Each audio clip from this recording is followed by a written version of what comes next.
হঠাৎ তাকিয়ে দেখি চোখের সামনে তারাপীঠ মন্দির। ভালো করে তাকিয়ে দেখি যে আমাদের গোসাইপাড়ায় মিতালি সংসদ এবছর দুর্গাপুজোর সেরা আকর্ষণ করেছে, তারাপীঠ মন্দির তৈরি করেছে। গুটি গুটি পায়ে প্যান্ডেলের ভেতর ঢুকেই অবাক হয়ে গেলাম ঠাকুর দর্শন করে। যেমন সুন্দর দেখতে হয়েছে ঠাকুরটা, তেমন অপূর্ব। নমস্কার, পথ ভোলার রঞ্জনে আপনাদের স্বাগত।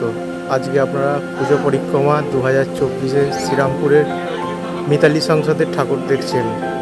মিতালি সংসদ গোসাইপাড়ার বিখ্যাত একটা পুজো মণ্ডপ এবং ঐতিহ্যমণ্ডিত এই পুজো বিগত বেশ বহু বছর ধরে নাম করে চলেছে। শ্রীরামপুরের ঐতিহ্য এই গোসাইপাড়া বা মিতালি সংসদ, সেই ঠাকুর আপনারা এখন দেখছেন। চলুন পদ্মা রঞ্জনের সাথে আমরা এই ঠাকুরটা দেখি। তারাপীঠে সেই তারামায়ের বিখ্যাত পদযুগল মণ্ডপের এক মাঝখানে রাখা হয়েছে। দেখুন আপনারা তারামায়ের সেই পদযুগল, আর দূরে মা দুর্গাকে দেখুন, মুখখানি অপূর্ব, চাল চিত্রের সহযোগে অপূর্ব লাগছে মাকে দেখতে।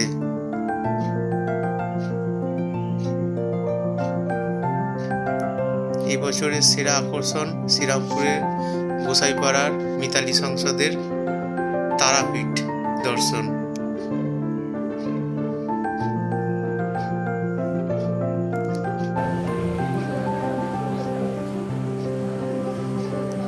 আমিও ঘুরে ঘুরে দেখতে লাগলাম মণ্ডপটাকে, খুব সুন্দরভাবে সাজানো হয়েছে।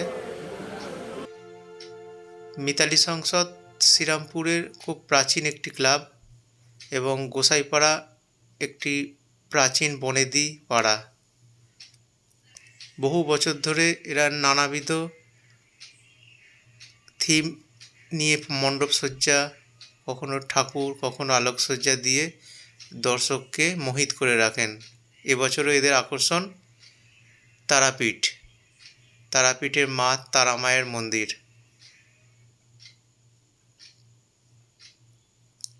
শ্রীরামপুরের বিখ্যাত পুজোগুলোর মধ্যে এটি একটি বিখ্যাত পুজো, মিতালি সংসদ গোসাইপাড়া। এখন আপনারা দেখছেন মায়ের পদযুগল এবং তার সাথে মা দুর্গার মূর্তি। এতক্ষণ আপনারা দেখলেন মিতালি সংসদের ঠাকুর। আমি পথ ভোলা রঞ্জনের সাথে শ্রীরামপুরের বিভিন্ন ঠাকুর আপনাদের দেখাচ্ছি। ভিডিওটা ভালো লাগলে লাইক, শেয়ার এবং কমেন্টস করবেন, সাবস্ক্রাইব করতে ভুলবেন না। আবার এরকম ভিডিও নিয়ে আপনাদের সামনে হাজির হব। ততক্ষণ নমস্কার, ভালো থাকবেন। প্যান্ডেলের গায়ে বিভিন্ন রকম শিল্পকলায় সাজানো হয়েছে। সিলিংটাও খুব সুন্দরভাবে সাজানো হয়েছে।